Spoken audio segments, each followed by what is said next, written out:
Hello and welcome. I'm fresh off of reading Graveyard Shift and the Ash Can and looking at these two cards. The cards are cool.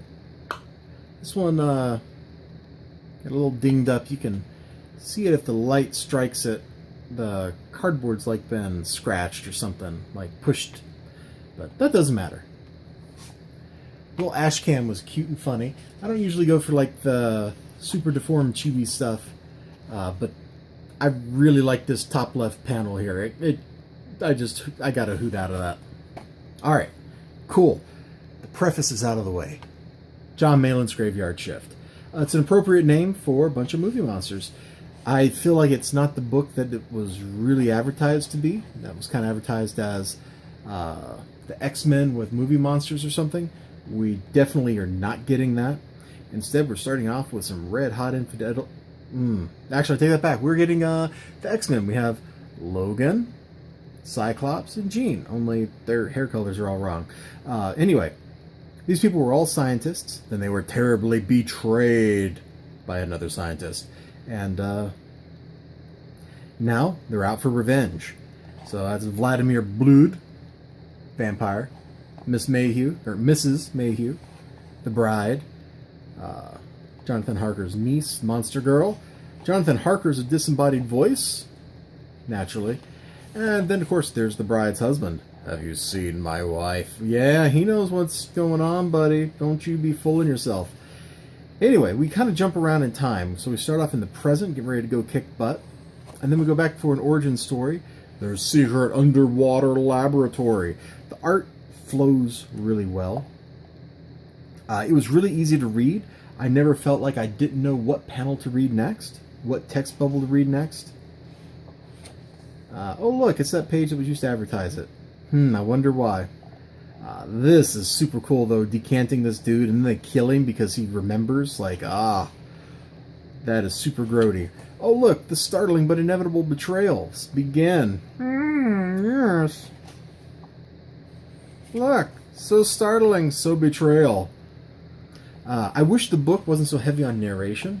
There's a lot of stuff going on. We cover lots and lots of time, like years of time, and it's just narrated. We're told and not really shown a lot of the stuff that happens. Now, granted, I have to show that page just so you can see all those narration bubbles.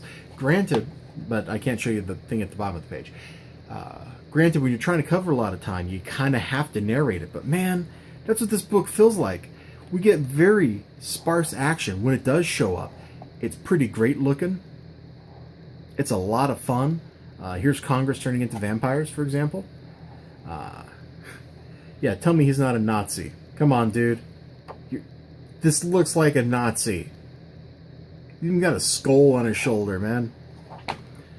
Oh, I liked it. I don't know what else to say. Like, I'm trying to pick it apart. This is my third time trying to record this. My camera has interrupted me both previous times. And it doesn't really matter. Like, I liked it. The writing's alright. Except for all the narration. Like, this isn't the book I expected. That's my main beef with it. Is I don't know... Sorry, I had to attend to something. It's not what I expected, and that surprised me. And that's not bad. It's still a lot of fun to read. It's just not the book I thought it was going to be, if that makes sense. Like, I'm pretty sure it was advertised as the X-Men, but with movie monsters, and that's not at all really what you're getting. You're getting kind of like the history of this world with movie monsters, and not really the X-Men. There's not even really, like, kind of a family dynamic like Chris Claremont's X-Men. It's not really X-Forcey, except for the whole, like, we're soldiers getting revenge kind of stuff. Like, it doesn't quite have the feel, and maybe that's just my fault for misinterpreting, like, the ad material, the copy, the stuff selling it to me. But I feel like I got something different than what I ordered. And I think for the most part I'm okay with it, because flipping through this, it's still a pretty good tale. Way too narraty, but I like the art a lot. Let me there's one page I want to use. Yeah, let's go back here. Like, look at this layout, okay? And it's still easy to read. Got this inset panel. Then we come down here. Go here, then here, then here. Look at this little narrow panel. Like, it's crazy. Panel, action on top of the panel, panel. All in one page. That's really 1, 2, 3, 4, 6, 7, 8. That's like 9 panels worth of stuff. It's essentially a 9-panel layout, but it's laid out really dynamic, unlike the stuff in, say, Mr. Miracle, where Mitch Gerads did some really drab-looking 9-panel layouts. We get crazy angled things. Look at this. The art is super dynamic. It's laid out really well. I have no complaints. I didn't even notice, really, if there was any super glaring like anatomy errors or things like that. It didn't matter.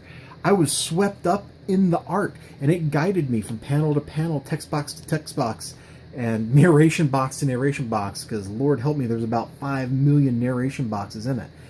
That's the thing I'm going to strike the book on, is the way the story was told is just like not what I wanted.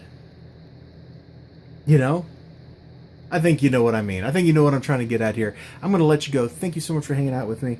Let me know what you think in the comments below. Also below, there should be like some links to social media stuff.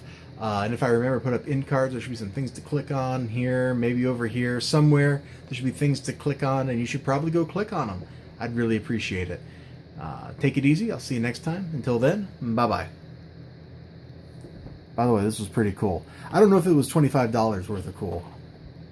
I don't know if that price is sane. This is like 15 bucks, maybe 20 bucks. But it's still really cool, and I don't regret backing it at the level I did with the ash can. I think it was like a $50 tier or something, and I feel like I got my money's worth. Your mileage will vary. Okay, I said my piece. Bye-bye.